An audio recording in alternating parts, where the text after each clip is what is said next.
And what we're doing is like, they're really encouraging us to do it. Everybody's like really into it, which is unlike back home where everybody pretty much asks us, have we lost our effing minds? We did ask Gary if a lot of tourists come down here to do the YOMP, and he kind of went, no, they really don't. Yeah. Nobody does this.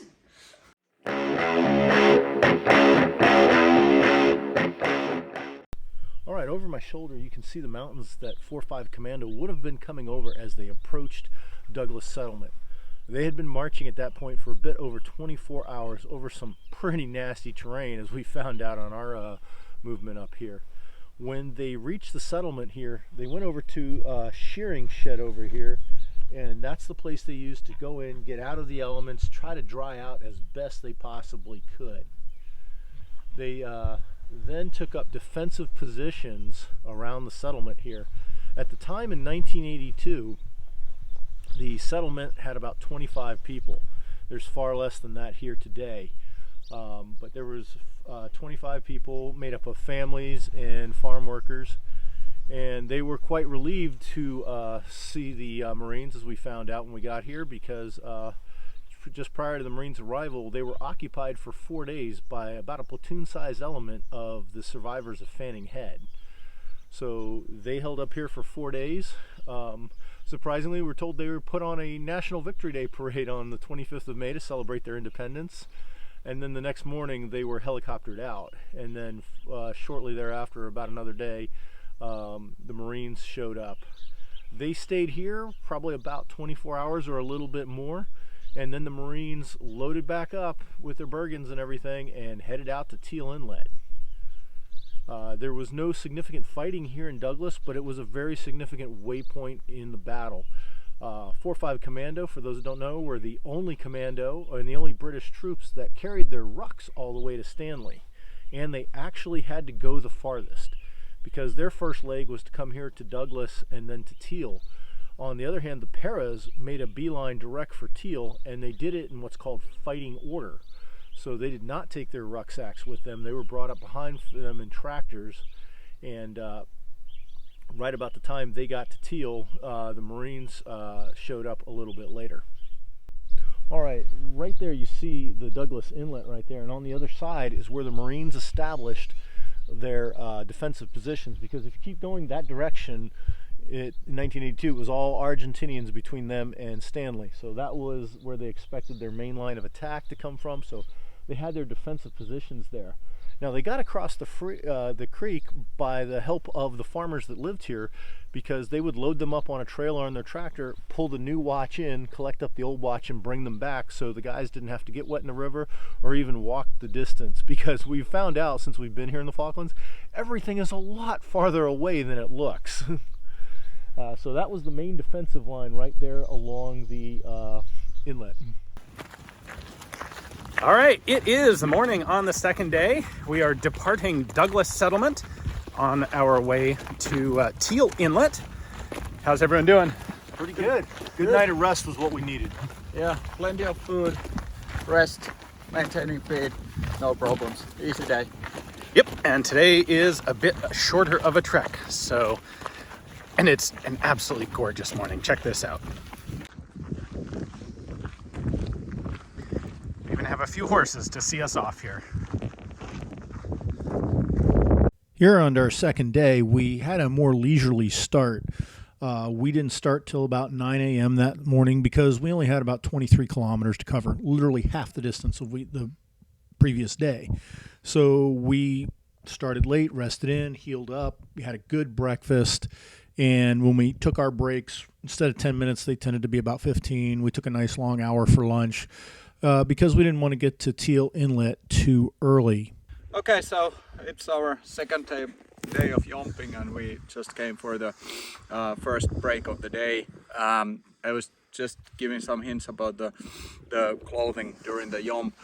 Here the weather changes a lot. Yesterday we had the rain, sunshine, mist, lots of winds, and yeah, then kind of challenging environment. Now it's nice and sunny, but wind can change a lot. So what I have tried to do is to have some layer which protects me from a wind, drizzle, rain, but what I can ventilate well. So I have a soft shell jacket where I can have a good ventilation while the movement, and when we come to the break I can kind of shut it down and retain my heat.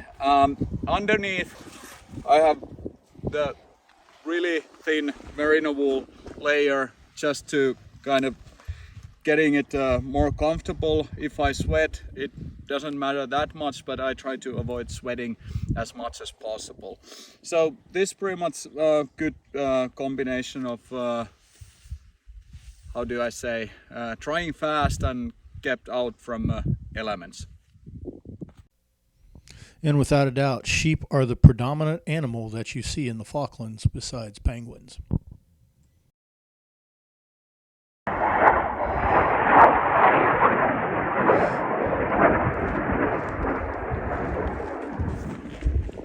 What was that?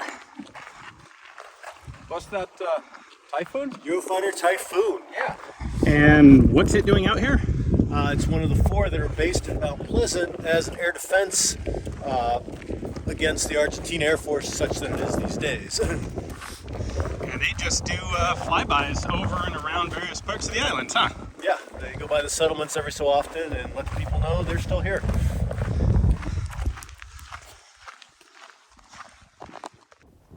"42 years ago, the Marines in Paris did not have the luxuries of these culverts, inlets, and bridges to get around these water obstacles.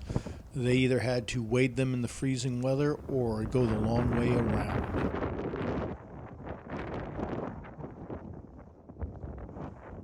All right, so there was a somewhat less glamorous thing that the 3 Commando guys were dealing with. Yeah, it's that thing called dysentery. As they marched out of Port San Carlos, the further they got from their supply lines, which were already overstretched, especially with the loss of Atlantic conveyor. So they were having to get their water off the land. And when they could get it from the streams, well, you're getting it from a stream that's full of sheep poo. In fact, we've got one of those streams coming up right here, I think.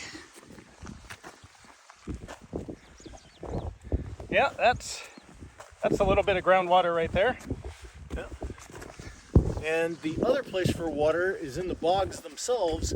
You would press your boot into the ground and it would fill in with water, and then they would just stick their canteens in and use some decontamination tablets, which we all know are sometimes of dubious value, and they would get dysentery.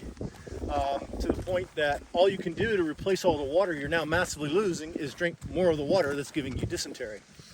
It's a vicious cycle there. Yeah, so they had to not only deal with heavy packs and crappy ground and shitty weather, but literally a case of monkey butt too.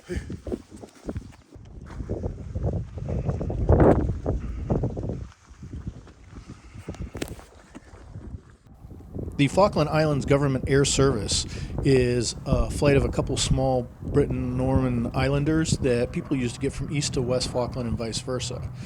Being that they overflew us several times during our YOMP and the RAF Typhoons did a circle around us, we were obviously an object of interest for everybody. I do believe we have spotted Teal Inlet coming up here. Now, just because we can see it doesn't mean it's very close. That's more than a few kilometers away still, but it's vaguely optimistic to be able to see it. Today's distance was a bit shorter than yesterday's. All right, Les, what do you got for us? All right. Well, concurrently with the Great YOMP, the air battle for the Falklands was still going on. It had started on the 1st of May when the Carrier Task Group showed up, and the battle was still continuing. Right now, the British fleet is licking its wounds, but at the time of the Great YOMP was only a couple days after sinking of Atlantic Conveyor, Coventry, Antrim, and Antelope. And the Sea Harrier force, while getting bigger with planes that the RAF is slowing down, it is trying to establish air supremacy, something it will not actually do during the entire campaign. But the Argentine Air Force is becoming a spent force.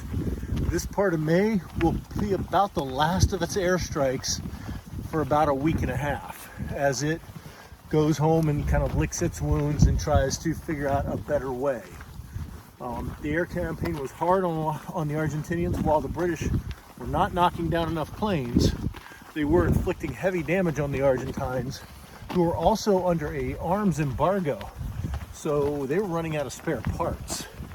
So that was one of the other problems that they had. For example, the Superintendente Force, they only had 5 planes, but they had no spares. So they had to take one of the 5 and use that as an operational spare source. And it's, for people who don't realize, that was the only aircraft that could mount the exosets, the air-launched exosets they had. Exactly. And they only had 5 of those exosets at the beginning of the battle. So And at this point with the YOMPs going on, they've already expended 4. and they've made a couple of hits with them. Yes, they've sunk Sheffield, and now they've sunk Atlantic Conveyor. So they've got a 50% hit rate, although in the first 2 engagements, they were launched in pairs. Right. Launch to get 1 ship with them. It's a long way to our goal, but there's Teal Inlet where we're going. We can see it from here. All right. Right now, we're on the approaches to Teal. As we're replicating 45 Commando, the luxury they had is the paras were already there, so they knew they were going to a secure point. Now the paras, they had a problem. They moved in fighting order without their rocks, with their patrols company out as a mobile screen in front of them. Okay. So as they approached Teal, probably when they got in sight of it, the patrols company had to go forward, check out the whole settlement, make sure it was safe, and then come back and guide in the rest of the battalion. Ah, okay. So that would have, those guys in patrols, everybody's already smoked, they've been carrying all their gear like everybody else, and yet they probably just had to do this extra 10K round trip on the crappy ground in the dark. So What fun. yeah, a lot going on here. All right, well, the camera gremlins kicked in here for me on this part of the YOMP, and I do apologize for that. So as we got into Teal, we totally had permission to stay there, and there was even a cool group of trees there. We were going to stay and recreate a famous photograph from the Royal Marines that stayed there when it became the Brigade Forward Operations logistics area. However, it's shearing season in the Falklands while we're doing this YOMP, and there's a whole lot of stuff going on. And while the people were totally giving us permission to be there and everything, we could tell that our presence was causing a bit of disruption to their operations. And being that the shearing season is so important down there, we decided it was best to just move on to our next waypoint rather than being away and an inconvenience to the people at Teal.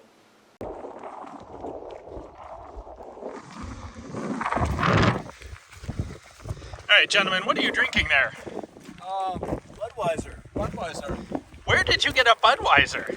A random Falkland Islander decided that we needed one. Yeah, I think it's way of the wilderness that if you see the jumpers and you can spare one, you will do that. I highly appreciate it. It is the motivation one needs for a hike like this. Yes, indeed. Our communications were a little compromised in the Falklands as none of the 3 of us had a cell phone that would connect to the local network.